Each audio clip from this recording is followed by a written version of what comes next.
Okay, so notice this line. No, Dem, never tell me about that. What do you notice about this line?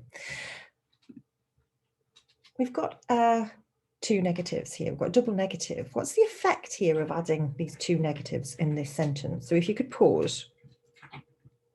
So the use of a double negative in this sentence emphasizes that the history the narrator was taught in school didn't contain information about Black history, culture, or heroes, does it? It emphasizes this fact.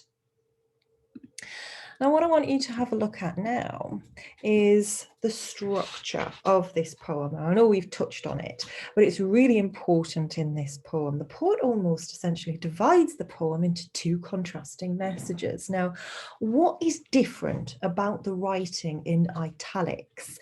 Why do you think Agard has italicized certain sections? Now, it's almost as if there are two separate poems if you look at it visually. Now, italics are used to separate these distinct stanzas regarding European history and figures in Black history. And again, as I say, it's really visually quite striking. It cleverly uses these two types of stanza to show the differences between official and non-official history. And it shows that without a history and without a distinctive voice, we may actually have no identity. Now let's have a look at the Black history, which we are introduced to in the poem itself. Now, let's first have a look at the slave who defeated Napoleon in Haiti, Toussaint Louverture. Now, he was the Black leader of the Haitian Revolution against French colonial rule. He abolished slavery in Haiti and turned it into an independent republic. And he was actually sentenced to death by Napoleon in the end. Nanny de Maroon. Maroon is a general term used to describe Black slaves who escaped from slavery and lived in remote places within the areas they'd been transported to. Nanny de Maroon led the Maroons to victory in Jamaica against British rule.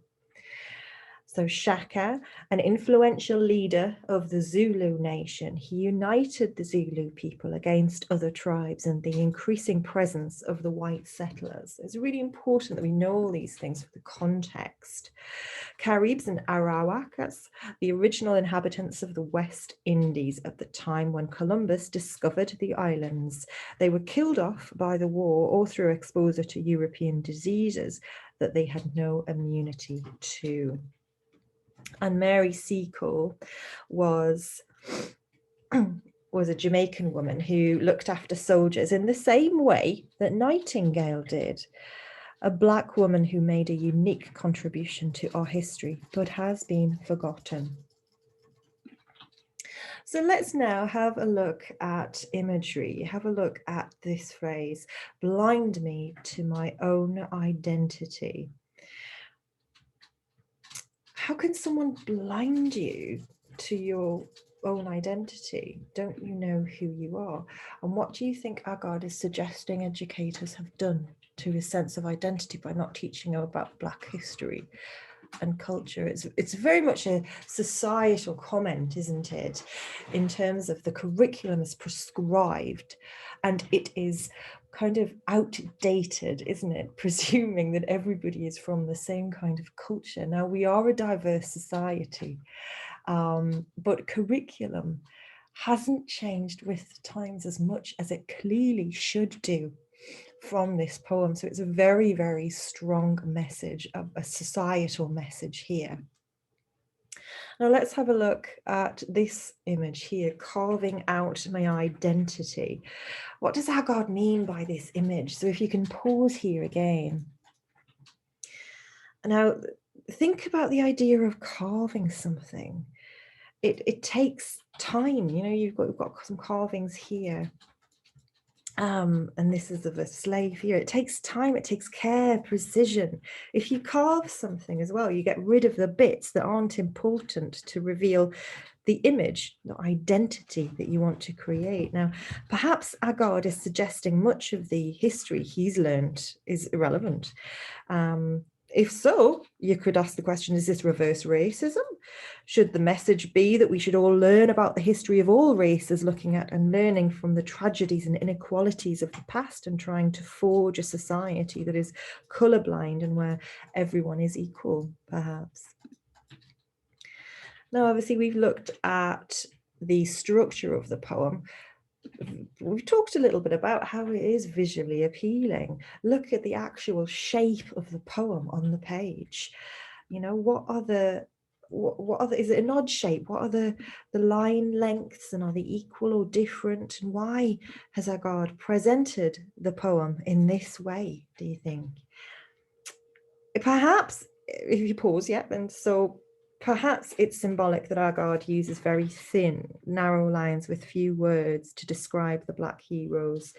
It perhaps represents the narrowness of the taught history and how perhaps Black history is squeezed out of syllabuses, and also ties in with the argument that I made before, the societal argument that curriculum is perhaps outdated and maybe we need to consider the diverse country that we live in a little bit more.